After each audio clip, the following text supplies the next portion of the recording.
ፕሪቶሪያን በሚመለከት ፕሪቶሪያ እንደ ድርድር ብቻ መታየት ያለበት ጉዳይ አይመስለኝም። ብዙ ውጤት ያስገኘ የሰላም ስምምነት ነው። ከሁሉ በላይ አሸናፊና ተሸናፊ እኩል ቁጭ ብለው የተወያዩበት ድርድር ነው። መንግስት ካሸነፈ በኋላ የተሸነፈውን ኃይል አስቀምጦ ተደራድሮ መፈራረም ብቻ አይደለም፣ በችግር ውስጥ የነበሩ የታጠቁ ኃይሎች ቀልቦ ብዙ ድጋፍ ሰጥቶ ለሰላም ያለውን ቁርጠኝነት ለማሳየት ሙከራ አድርጓል። በዚያ ስምምነት ምን ተገኘ ያላችሁ እንደሆነ ቢያንስ በትግራይ ጊዜያዊ መንግስት ማቋቋም ተችሏል። መንግስት ማቋቋም ቀላል ነገር አይደለም። ከ60 ሺህ ያላነሱ የታጠቁ ኃይሎች በዲዲአር አስፈላጊው ክፍያ ተፈጽሞላቸው ከሰራዊቱ እንዲቀነሱ ሙከራ ተደርጓል። በርከት ያሉ እስረኞች፣ ምርኮኞች ተፈተዋል። በጦርነቱ የማረክናቸውን በርካታ ሰዎች ፈተናል። አንዳንድ ምርኮኞች ናቸው አሁን እዛ ሄደው ዋና ተቆርቋሪ ሆነው የትግራይን ሕዝብ እያመሱ ያሉት።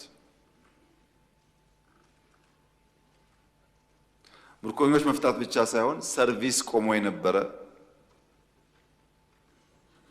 በአየር፣ በቴሌኮም፣ በተለያየ መንገድ ሰርቪሶች ተለቀዋል።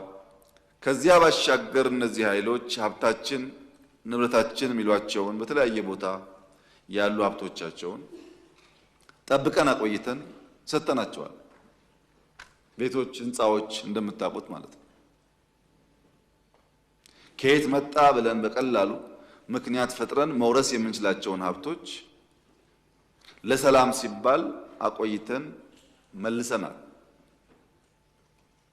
አሁን ዛሬ እዛ ሰላም የሚያውቁ ኃይሎች ሚስቶቻቸው፣ ልጆቻቸው ከፊሉ አዲስ አበባ፣ አብዛኛው ውጭ ሀገር እንዳሉ እናውቃለን።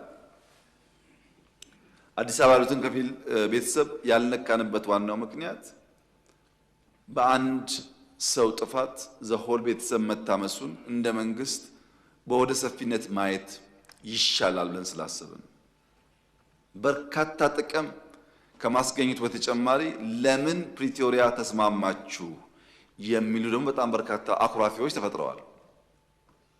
ቲፒኤልኤፍ ብቻ ሳይሆን ትግራይ መውደም ነበረባት ብለው የሚያስቡ ኃይሎች አኩርፈዋል። ከኛም ገሸሽ ብለዋል። በአንጻሩ እነሱ ይተባበሩ ሞክረዋል። ፕሪቶሪያ እንዲህ ያለውን በርካታ ነገር በውስጡ የያዘ ነው። ከዚያ በኋላስ በየቀኑ በርከት ያሉ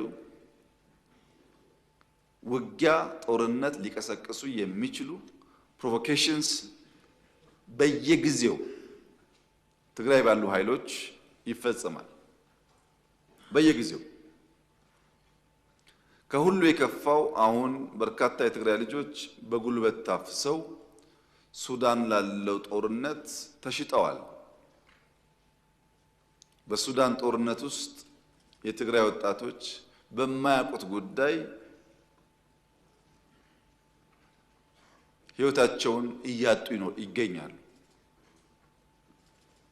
ኢትዮጵያ ውስጥ ያለው ጉዳይ አልበቃ ብሎ ጉዳይ ወደ ሱዳን ተሸጋግሯል። በዚህ ሁሉ ውስጥ የትግራይ ሕዝብ ተጎጂ ነው። የትግራይ ሕዝብ የችግሩ ባለቤት ሳይሆን የችግሩ ገፈት ቀማሽ ነው። የትግራይ ሕዝብን ችግር የበለጠ ያባባሰው የውስጥ ቁስል መሆኑ ነው። የማይታይ የውስጥ ቁስል በቀላሉ የማይሽር መሆኑ ነው። በነገራችን ላይ ዛሬ በትግራይ ውስጥ ከሚኖር ትግራዋይ በላይ በሰላም ወጥቶ መግባት የሚችል አፈሳ የማይካሄድበት በደሴ፣ በጎንደር፣ በባህር ዳር፣ በአዲስ አበባ፣ ቢሾፍቱ፣ አዳማ፣ አርባ ምንጭ፣ ሐዋሳ ያለ ትግራዋይ ትግራይ ካለው ሰው በላይ ሰላም አለው። ትግራይ ካለው ሰው በላይ በሰላም ወጥቶ መግባት ይችላል።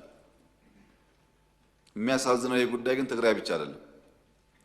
አማራ አካባቢ የሚንቀሳቀሱ ኃይሎች ለአማራ ሕዝብ ሰላም፣ ደህንነት፣ ጥቅም እንታገላለን ብለው የሚሉ ኃይሎች በሚንቀሳቀሱባቸው አካባቢዎች ካለው የአማራ ተወላጅ ይልቅ ኦሮሚያ፣ ደቡብ፣ ሶማሊያ ያለው አማራ ሰላም አለው።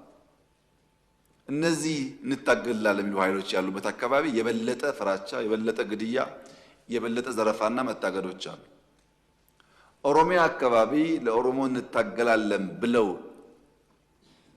የሚምሉ የሚገዘቱ ኃይሎች ከሚንቀሳቀሱበት አካባቢ በላይ በአማራ ክልል የሚንቀሳቀስ፣ በሶማሌ የሚንቀሳቀስ፣ በአፋር የሚንቀሳቀስ ኦሮሞ የተሻለ ሰላም አለ። ዜጎች በገዛ ቀያቸው መንደራቸው በገዛ ልጆቻቸው እየታመሱ ይገኛሉ። ከቀያቸው ሸሽተው መኖር የተሻለ ሰላም የሚያገኙበት እየሆነ መጥቷል። ከህዝብ ተነጥሎ ህዝብ አስለቅሶ ህዝብ ዘርፎ የሚደረግ ትግል ደግሞ የትም ማድረስ እንደማይችል ከታሪኮቻችን መማር የምንችል ይመስለኛል።